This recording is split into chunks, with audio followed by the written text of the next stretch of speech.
Good evening সবাইরে। তো দেখো আজকে সকালে কিচ্ছু রান্না করতে পারছি না, স্কুলে যাওয়ার সময় এত তাড়াহুড়া লাগে আমার। তো আজকে সকালে সিদ্ধ ভাত খাইয়া স্কুলে গেছি, আর স্কুল থেকে দেখো এখন আইসি আইয়া একটু ফ্রেশ হইয়া এদিকে আমি রান্নাটা বসাই দিব, যেহেতু সকালে কিচ্ছু রান্না হয়েছে না আমার ঘরে। তো এখান থেকে রান্না করার লাগে আমি লইছি ডিম এখানে, আর 3টা ডিম দিয়ে বানাইমু, যেহেতু আমরা মানুষ কম। তো 3টা ডিম দিয়া ডিম তরকারি বানাইমু। এখন তো দিনও ছুটো, আর ফট করে রাঁধতে রাঁধতে দেখো সন্ধ্যা হয়ে যায়।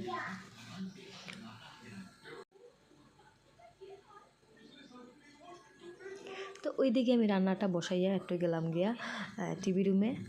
তো অল্প টিভিটা চালাই দেখি কি না কি দে, কারণ টিভি দেখার তো আমার সময়ই নেই। আর যেহেতু বিকালে একটু ফ্রি থাকি, তো ওই টাইমে আমার ছেলে দেখে, তার কার্টুন দেখে, আর আমি তো কিছু দেখতে পাই না, টিভি দেখার একদম সময় হয় না। তো আমি মোবাইল দেখি, আর কি করবো, আর বইয়া বইয়া মোবাইল দেখি।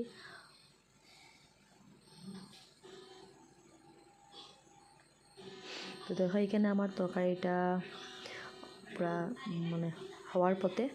তো এখানে লাস্টে একটা জিনিস হয়েছে যেটা ছাড়া ইনকমপ্লিট, তো এটা হইল ধনিয়া পাতা। তো লাস্টে ধনিয়া পাতাটা দিয়া তরকারিটা নামাই দিব।